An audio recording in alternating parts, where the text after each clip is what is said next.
Story 1. The Whistle in the Dark. The summer heat had been relentless that year, suffocating the small town in a haze of humidity and sweat. For Josh, Chuck, and Jackson, it was the perfect excuse to escape into the wilderness, away from the prying eyes of adults and the monotony of small-town life. They had all grown up in this town, and they knew every corner of it by heart. But the forest on the outskirts, with its nearly 1,000 acres of untamed wilderness, remained a mystery even to them.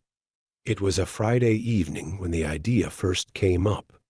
They were lounging in Jackson's backyard, beers in hand, the setting sun casting long shadows over the manicured lawn. The conversation drifted, as it often did, from one topic to another, until Chuck, the self-proclaimed adventurer of the group, suggested they go camping in the forest that night. "Come on, we've been talking about it for ages," Chuck said, his eyes glinting with excitement. "Let's just do it. One night out there, deep in the woods. No one will know." Josh hesitated. He enjoyed the outdoors as much as the next guy, but the thought of spending a night in the dense, dark forest made him uneasy.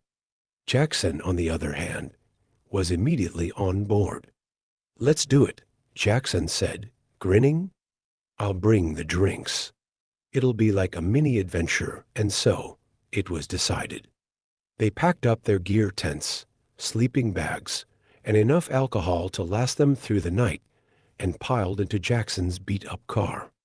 The drive to the edge of the forest took about 20 minutes, the fading light of the day casting an eerie glow over the treetops. As they stepped out of the car and into the forest, the first thing they noticed was the silence. The forest was alive with the sound of crickets and the rustling of leaves, but underneath it all was a deep, oppressive silence that seemed to swallow up any noise they made. It was as if the forest was holding its breath, waiting for something. They began their hike into the woods, the air growing cooler as they ventured deeper. The canopy overhead blocked out most of the remaining light, and soon they were walking in near darkness, guided only by the beam of Chuck's industrial-grade flashlight. After what felt like an eternity of walking, they finally found a small clearing surrounded by towering trees. The ground was flat, and the space was just big enough for them to set up camp. They pitched their tent, set up their chairs, and started a fire. The warmth of the flames and the familiarity of their friends made the dark forest feel a little less intimidating. For the next couple of hours, they drank, talked, and laughed, the fire crackling softly in the background. The alcohol warmed their bellies, and the night seemed to stretch on forever, a cocoon of comfort and camaraderie. But as the fire began to die down, so did their conversation. The forest, once a source of adventure, now seemed vast and foreboding, the darkness pressing in on them from all sides. It was Jackson who first noticed the change. He had been talking about some nonsense when he suddenly stopped mid-sentence, his eyes narrowing as he listened. "Did you guys hear that?" he asked, his voice barely above a whisper. Josh and Chuck exchanged confused glances. "Hear what?" Josh asked. Jackson held up a hand, signaling for them to be quiet. The three of them sat in silence, straining their ears. For a moment, there was nothing but the sound of the fire crackling and the distant chirping of crickets. And then they heard a long, high-pitched whistle that seemed to come from somewhere deep in the forest. The sound was unnatural, almost mechanical, and it sent a chill down Josh's spine. It wasn't the kind of whistle you'd expect to hear in the middle of the woods. It was too loud to deliberate. It sounded like someone or something was out there, watching them. "That's weird," Chuck said, frowning. "Probably just the wind or something." But even as he said it, Josh could tell he didn't believe it.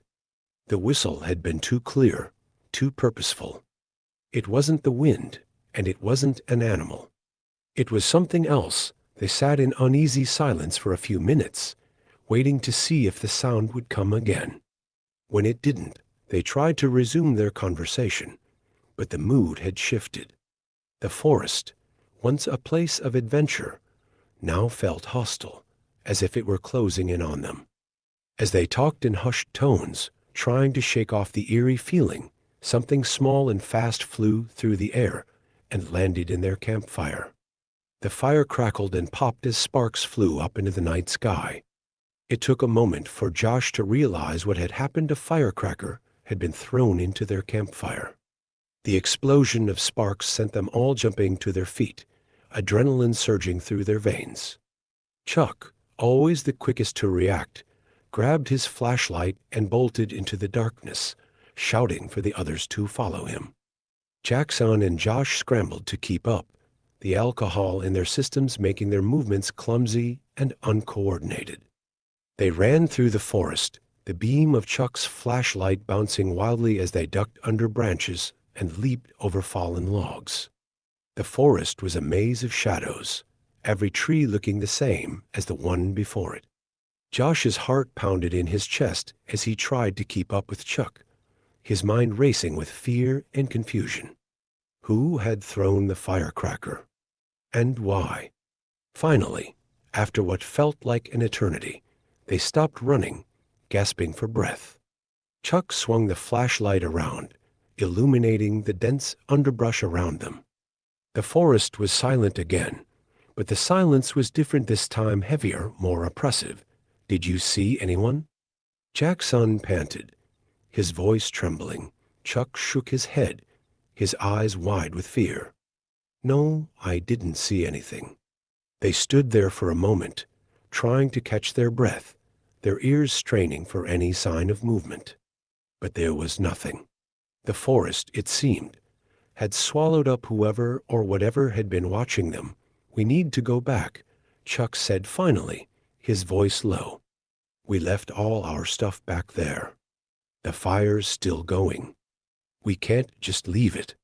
Josh wanted to protest, but the look in Chuck's eyes told him it was useless. Chuck wasn't just worried about their gear, he was scared of what might happen if they left the fire unattended.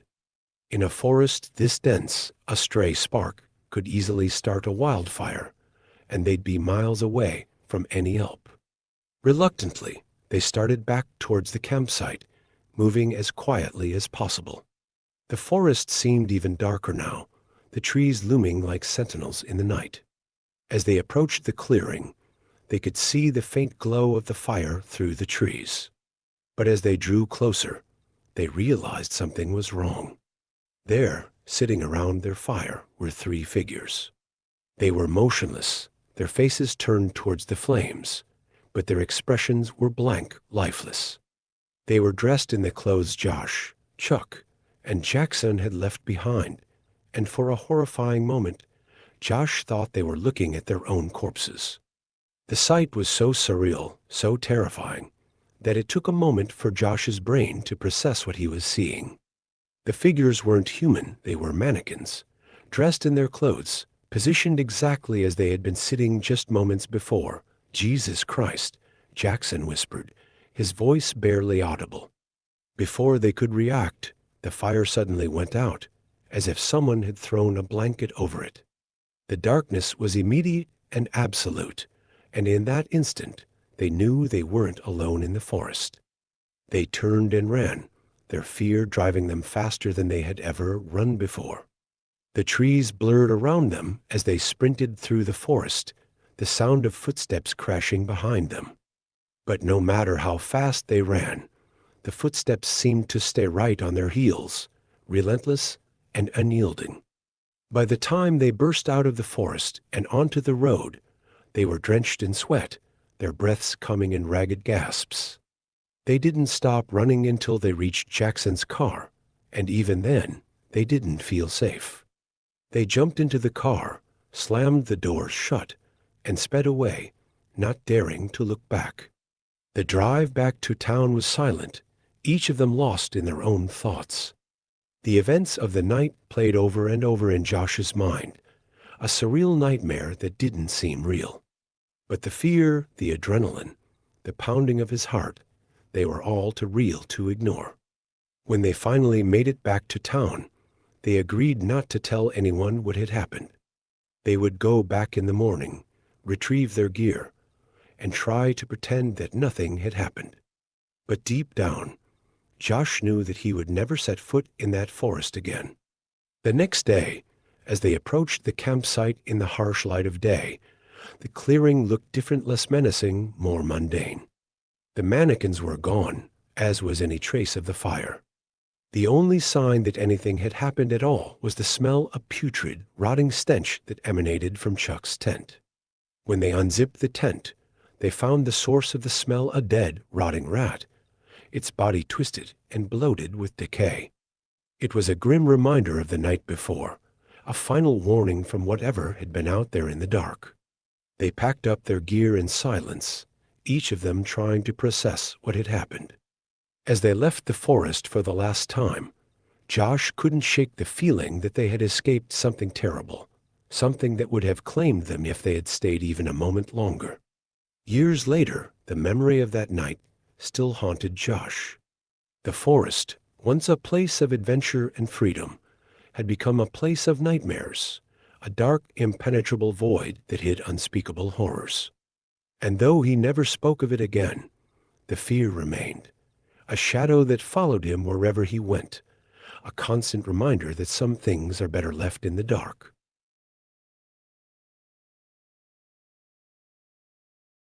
Story 2.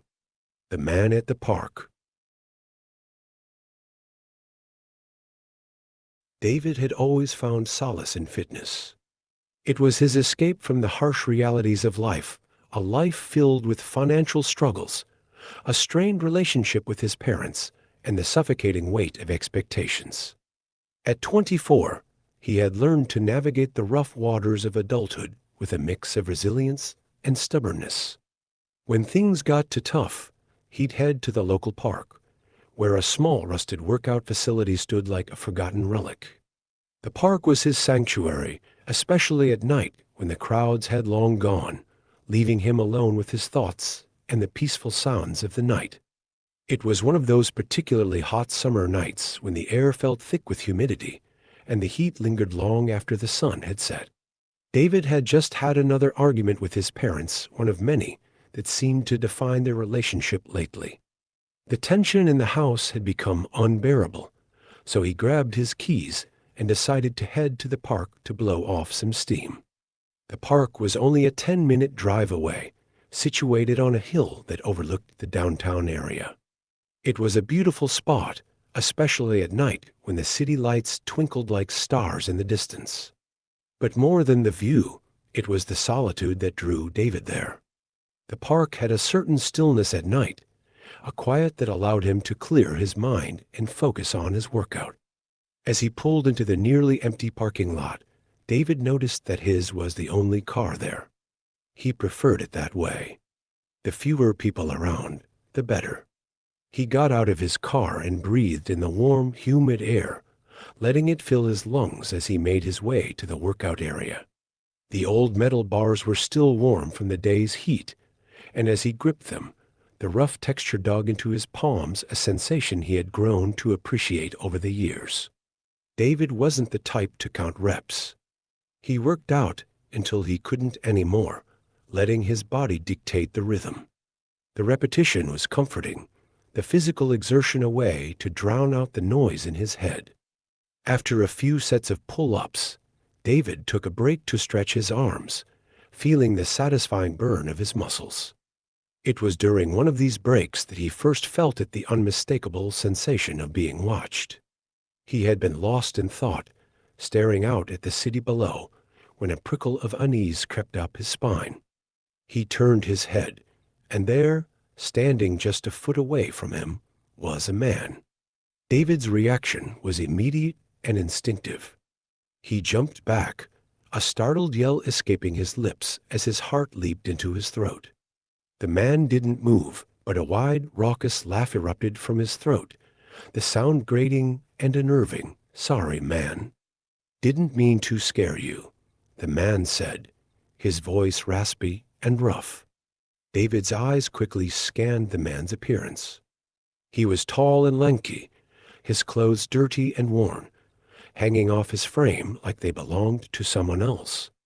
His hair was matted and unkempt, and his face was gaunt, with deep-set eyes that seemed to gleam with a strange intensity. There was something off about him, something that made David's skin crawl. "Why were you so close?" David asked, his voice shaky despite his best efforts to stay calm. The man shrugged, still grinning in that unsettling way. "I live here, man. I've seen you here before. Thought I'd come say hi. Maybe you could teach me some of those moves?" David's mind raced. This guy had been watching him. How long had he been there? The thought made his stomach churn. He wasn't a confrontational person by nature, but every instinct was screaming at him to get away from this man as quickly as possible.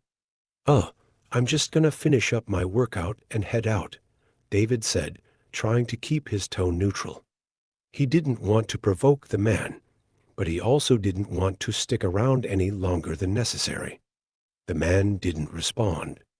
He just stood there, watching as David reluctantly resumed his workout. But the man's presence changed everything. The once comforting solitude of the park now felt oppressive, the darkness hiding unknown dangers. Every time David pulled himself up on the bar, he could feel the man's eyes boring into him, a gaze that felt more like a predator stalking its prey than a curious onlooker. Then, just as David was about to finish his set, he heard a faint whisper, barely audible, but clear enough to send a jolt of fear through him. The man had muttered something, and David was certain he had heard his full name. His blood ran cold. He dropped from the bar, his heart pounding in his chest as he slowly turned to face the man. The grin on the man's face had widened, his eyes now fixed on David with an almost manic intensity. "What did you say?" David asked, his voice trembling. The man didn't answer. He just stood there, staring at David with that same crazed smile. The silence stretched on, each second feeling like an eternity. David's mind was racing, trying to make sense of what was happening. How did this man know his name? He had never seen him before he was sure of it. The unease that had been gnawing at David's subconscious erupted into full-blown panic. He had to get out of there. Without another word, he grabbed his water bottle and started walking quickly towards his car, every nerve in his body on high alert. He could feel the man's gaze following him, but he didn't dare look back. His only goal was to get to his car and get away from that park as fast as possible. The walk to the parking lot felt like a mile, though it was only a few hundred feet. David's mind was a whirlwind of fear and confusion, the eerie silence of the park amplifying every sound, every rustle of leaves, every distant car engine, every footstep behind him. Wait, footsteps.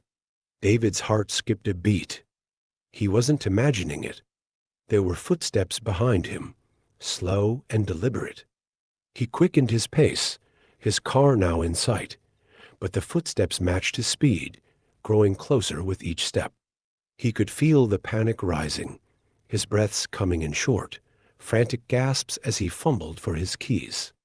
He finally reached his car, yanked open the door, and threw himself inside, locking the doors in one fluid motion. His hands were shaking so badly that it took him 2 tries to get the key into the ignition. When the engine finally roared to life, David risked a glance in the rearview mirror. The man was standing at the edge of the parking lot, his figure barely visible in the dim light.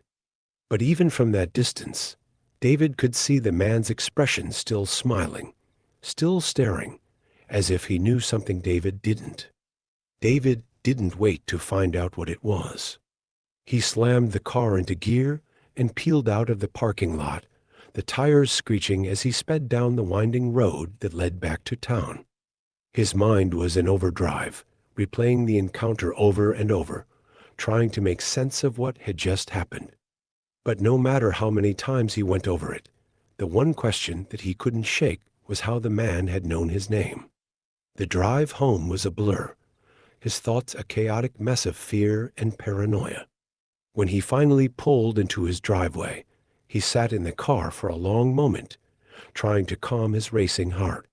The house was dark, his parents already asleep, oblivious to the terror their son had just experienced. David made his way inside, every creak of the floorboards setting him on edge. He checked the locks on all the doors, then checked them again, his mind still reeling from the encounter at the park. He finally collapsed onto his bed, but sleep didn't come easily. Every time he closed his eyes, he saw the man's face, that twisted grin, and those eyes, those cold, calculating eyes. The next morning, David woke up to the sound of his alarm, the events of the previous night still fresh in his mind. He felt exhausted, both physically and mentally, but he forced himself to get up and get ready for work. As he stepped outside, he noticed something on the front porch, a plain, unmarked envelope. A sense of dread settled over him as he picked up the envelope, his hands trembling slightly. It was addressed to him, but there was no return address, no indication of who had sent it. His mind raced with possibilities, none of them good. He hesitated for a moment before opening it, bracing himself for whatever was inside. What he found made his blood run cold. Inside the envelope were 10 photographs, each one a candid shot of him at work, at the park, sitting in his car, and even one of him sleeping, taken from outside his bedroom window. His heart pounded in his chest as he flipped through the photos, each one more invasive than the last. He could barely breathe as the realization hit him. The man from the park had been stalking him, watching him, following him, invading every aspect of his life. The thought made him nauseous, his stomach turning as he tried to process the horror of what he was seeing. Without a second thought, David grabbed his phone and called the police. He tried to explain what had happened, his voice shaky and frantic as he recounted the events of the previous night. The police promised to send someone over to take a statement, but their tone was skeptical, as if they didn't fully believe him. When the officers arrived, David handed over the photos, hoping they would take him seriously. But their response was disappointing. They took the photos, asked a few questions, and promised to look into it, but David could tell they didn't consider it a priority. To them, it was just another strange case in a town full of strange cases. For the next few days, David lived in a state of constant fear. Every knock on the door, every creak of the floorboards, every shadow in the corner of his eye sent his heart racing. He couldn't shake the feeling that the man was still out there, watching him, waiting for the right moment to strike. Then, one night, around a.m., David was jolted awake by a series of loud knocks on the front door. He lay frozen in his bed, his heart pounding in his chest as the knocking continued, each one more insistent than the last. He knew he should get up, check to see who it was, but fear held him in place. The knocking eventually stopped, but David didn't sleep for the rest of the night. The next morning, he found a sticky note on his car window with a heart drawn in Sharpie, a sickening reminder that the man was still out there, playing his twisted game. David went back to the police, desperate for help, but they offered little more than sympathy and a promise to keep an eye out. They told him they'd opened a stalking investigation, but David knew it wouldn't lead anywhere. The man was too careful, too good at staying hidden. Weeks passed, and the incidents continued. More notes, more strange noises in the middle of the night, more sleepless nights spent staring at the ceiling, wondering when the man would make his next move. David's life became a waking nightmare, every moment tainted by the fear that the man would come for him, that one day he'd wake up to find him standing at the foot of his bed. His parents, finally realizing the seriousness of the situation, began looking for a new place to live. But finding a new home wasn't easy, especially with their financial struggles. And even if they did move, David knew the fear would follow him, that he'd never truly feel safe again. The man had taken more than just David's sense of security.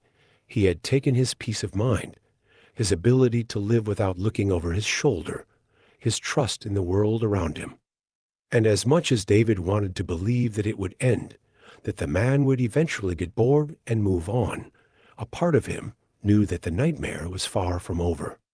The fear, the paranoia, the sleepless nights, they were all he had left. And so he continued to sleep with one eye open, waiting for the day when the man would finally make his move, when the nightmare would reach its terrifying conclusion.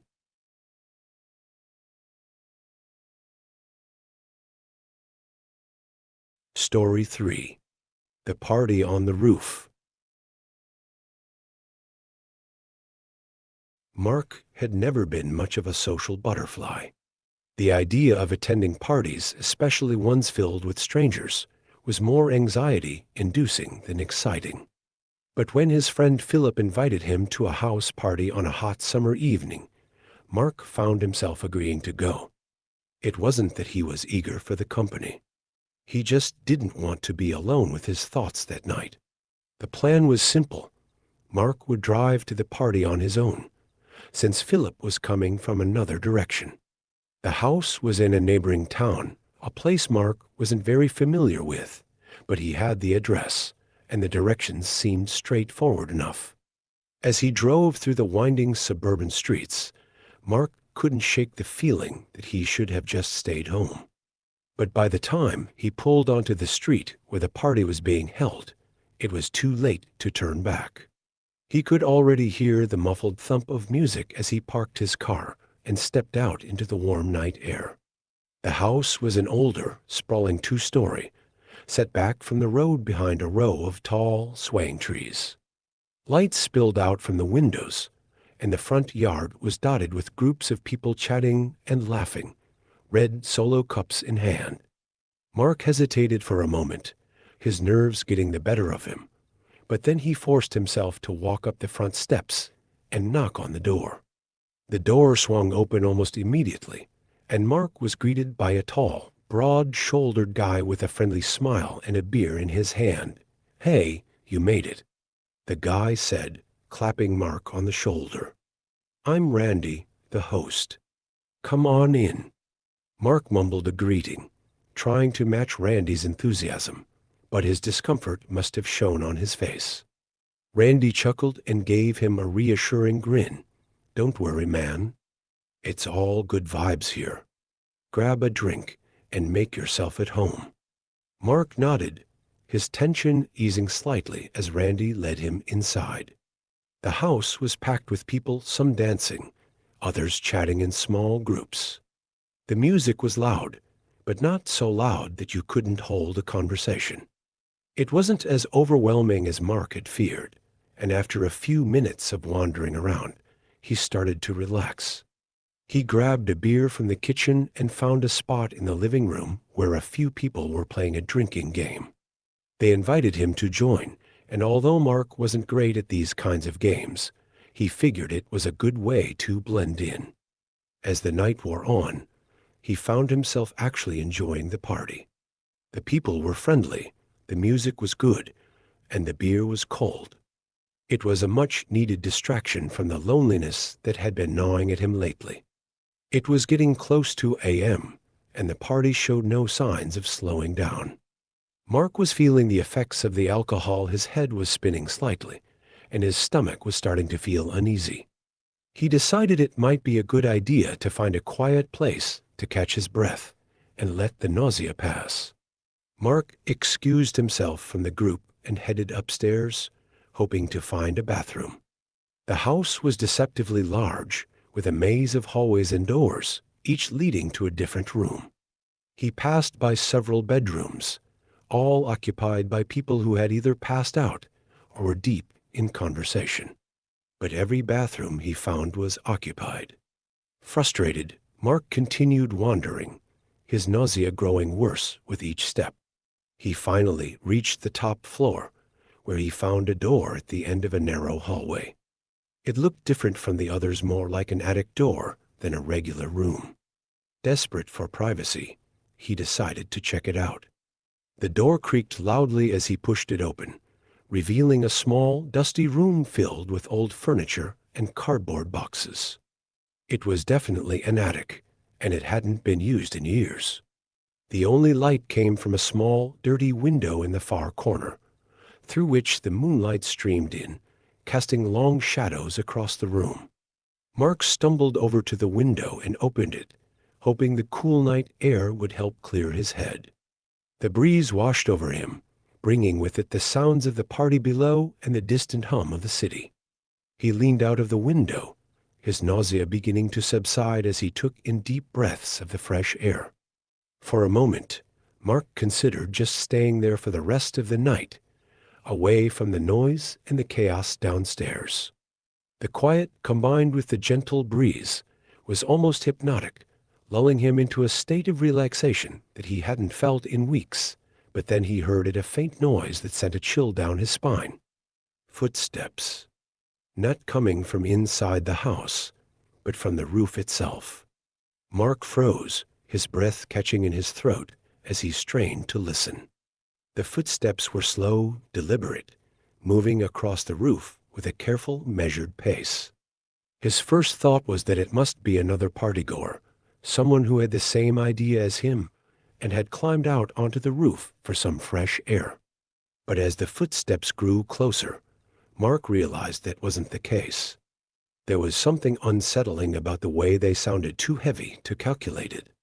Against his better judgment, Mark slowly pulled himself out of the window and onto the roof. His hands were shaking, his mind racing with 1,000 different possibilities, each more terrifying than the last. He stood up cautiously, keeping low to the roof as he scanned the area. In the pale light of the moon, he saw them, two figures, dressed in dark clothing, their faces obscured by masks. They were creeping along the roof, moving from one window to the next, each one carefully prying open the frames and peering inside. He took a moment for the realization to sink in, but when it did, Mark's blood ran cold. These weren't partygoers, they were burglars. And they were systematically breaking into the house, one room at a time. Panic surged through Mark's veins. He wanted to scream, to warn the people inside, but fear held him in place. What if they were armed? What if they heard him and decided to silence him permanently? His mind was a whirlwind of terror and indecision, the alcohol in his system making it even harder to think clearly. As he stood there, paralyzed with fear, one of the burglars must have sensed his presence. The figure paused, slowly turning its head in Mark's direction. Their eyes met, and for a split second, Mark felt like he was staring into the eyes of death itself. The burglar nudged his partner, and the two of them began moving towards Mark with terrifying speed. Mark's heart leaped into his throat as he realized he had no choice but to run. Without thinking, he turned and bolted across the roof, his footsteps echoing loudly in the stillness of the night. He could hear the burglars close behind him, their heavy boots clattering against the shingles as they chased him across the roof. Mark's breath came in short, panicked gasps as he desperately searched for a way out. But the roof was steep, and one wrong move could send him plummeting to the ground below. In his frantic state, Mark spotted a loose roof shingle lying just a few feet ahead of him. It wasn't much, but it was the only weapon he had. Without hesitating, he scooped it up and turned to face the burglars. They were almost upon him, their masked faces looming out of the darkness like something out of a nightmare. Mark swung the shingle with all his might, aiming for the nearest burglar. But in his drunken state, his aim was off, and the shingle flew past the burglar's head, clattering uselessly against the roof. The miss only seemed to enrage the burglars further. The nearest one lunged at Mark, grabbing him by the arm and yanking him forward. Mark stumbled, his feet slipping on the loose shingles as he struggled to regain his balance. The burglar's grip was like a vice, squeezing the life out of him as he tried to pull Mark towards the edge of the roof. But in the chaos, Mark managed to twist free, using the momentum to shove the burglar away. The force of the push sent the burglar stumbling backward, his foot catching on a loose shingle. For a split second, time seemed to slow as the burglar teetered on the edge of the roof, his arms flailing wildly in an attempt to regain his balance. And then he was gone, disappearing over the side of the roof with a sickening thud. Mark didn't wait to see what happened next. He turned and ran, his heart pounding in his chest as he scrambled back towards the attic window. The second burglar was still chasing him, but Mark didn't dare look back. He knew that if he slowed down, even for a moment, he was as good as dead. He reached the window just as the burglar lunged for him, his fingers grazing the back of Mark's shirt. With a final burst of adrenaline, Mark threw himself through the window and into the attic. Landing hard on the dusty floor, the burglar let out a frustrated growl, but he didn't follow Mark into the attic.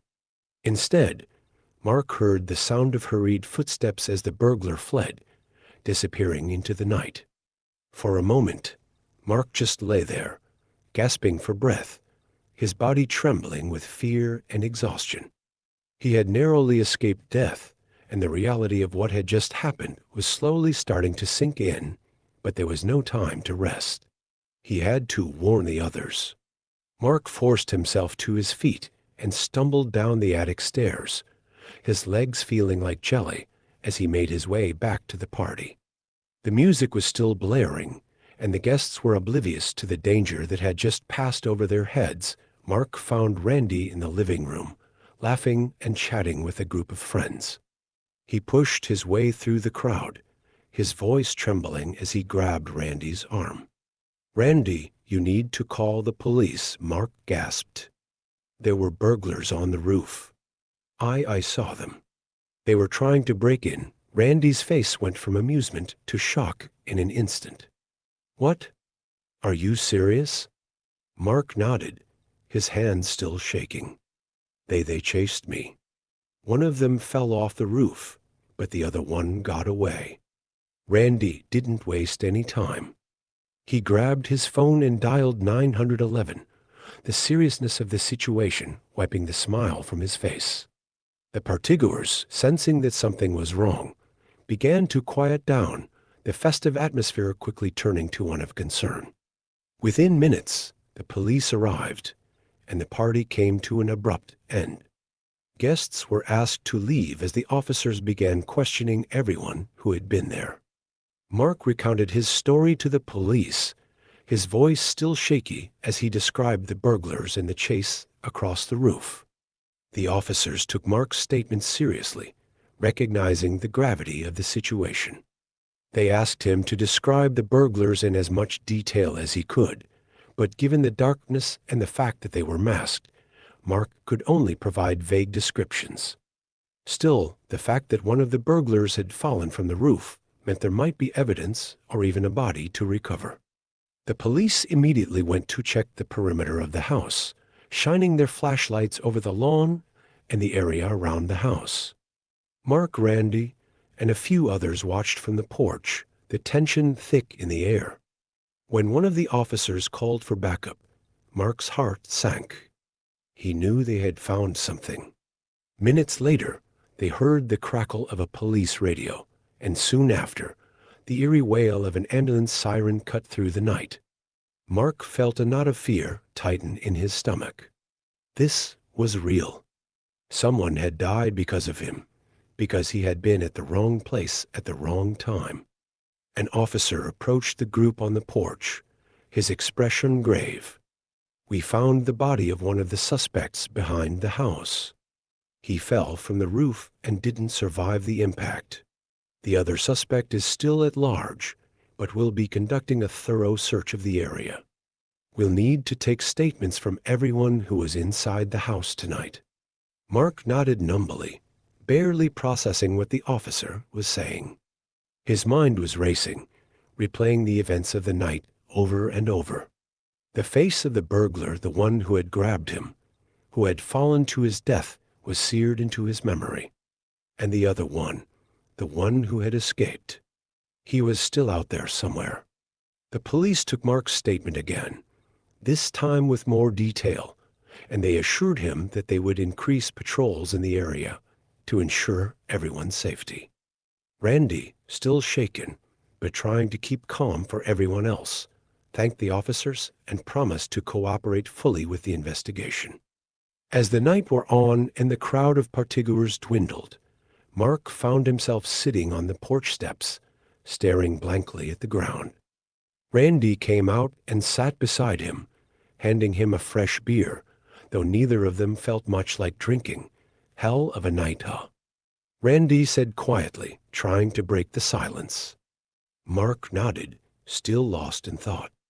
I never should have come here. If I hadn't, maybe none of this would have happened. Randy shook his head. Don't blame yourself, man. Those guys were here for a reason. They were gonna rob the place whether you were here or not. If anything, you saved a lot of us from getting hurt. Who knows what would have happened if they'd managed to get inside. Mark appreciated Randy's words, but they didn't do much to ease the guilt gnawing at his conscience.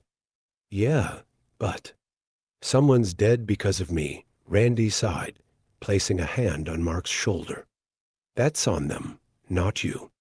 They made the choice to break in, to chase you, to put themselves in that situation. You just did what you had to do to survive. Mark wanted to believe him, but it was hard. The images from the night kept flashing in his mind, the masked faces, the frantic chase across the roof, the fall. It all felt so surreal, like a nightmare he couldn't wake up from. Eventually, the police cleared the scene, but they left a patrol car parked at the end of the street for the rest of the night. Randy insisted that Mark stay over, not wanting him to drive home in his current state. Mark agreed, too exhausted to argue, and Randy set him up on the couch in the living room. But sleep didn't come easily. Every time Mark closed his eyes, he saw the face of the burglar, the one who had fallen. He heard the sound of footsteps on the roof, felt the fear and the adrenaline all over again. It was hours before he finally drifted off, and even then, his sleep was plagued with restless dreams. The next morning, the sun was shining brightly, as if nothing had happened. But for Mark, everything had changed. The events of the previous night hung over him like a dark cloud, casting a shadow on everything he did. He thanked Randy for letting him stay, and they exchanged numbers, promising to stay in touch. But as Mark drove home, he knew things would never be the same between them. There was too much tied to that night, too much that couldn't be forgotten. Over the next few weeks, Mark tried to move on with his life, but the memory of that night stayed with him. He read the local news obsessively, searching for any updates on the investigation. The police never found the second burglar, though they believed he had left the area. They assured the public that there was no longer any immediate danger, but that did little to comfort Mark. Then, one evening, a few weeks after the party, Mark received a call from Philip. He hadn't spoken to him much since that night, and the sound of his voice brought back a rush of memories. "Hey, man," Philip said, his tone serious. "I just got off the phone with Randy. He wanted me to tell you something." Mark's heart skipped a beat. "What is it?" "Randy's family has been getting these weird letters. They started showing up not long after the party. They're anonymous, but they're threatening. They've been getting pictures, too, of Randy, his family, even the house. It's creepy as hell." Mark felt a cold dread settle in his stomach. "You think it's—" "Yeah," Philip said, his voice tense. "Randy's pretty sure it's the other burglar. The cops are looking into it, but they haven't found anything concrete yet. I thought you should know." Mark thanked Philip for the warning and hung up, but the sense of unease only grew stronger. He couldn't shake the feeling that this wasn't over, that the second burglar was still out there, watching, waiting for the right moment to strike. As the days turned into weeks, Mark found himself living in a constant state of paranoia. Every knock on the door, every unexpected noise, every unfamiliar car driving past his house sent his heart racing.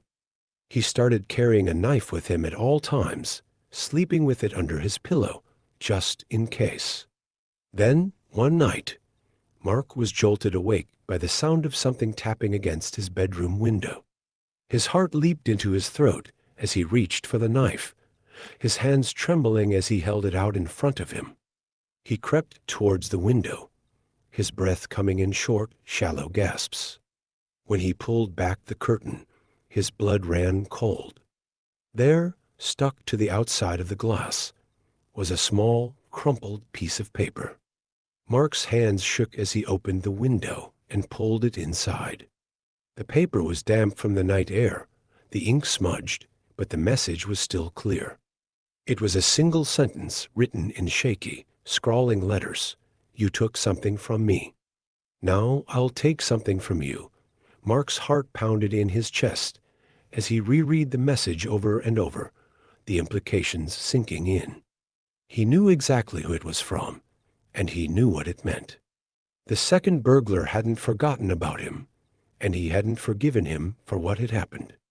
The fear that Mark had been trying to suppress came rushing back in full force. He realized now that there was no escaping it.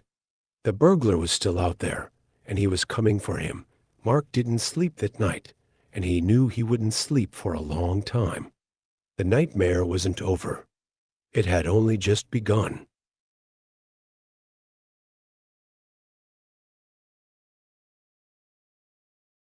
Hey there, it's Mr. Night Horror. If you enjoyed this eerie journey and want to dive deeper into the shadows with us, don't forget to subscribe and hit the notification bell. Thanks for watching, and I'll be back with more spine-chilling tales tomorrow. Stay haunted.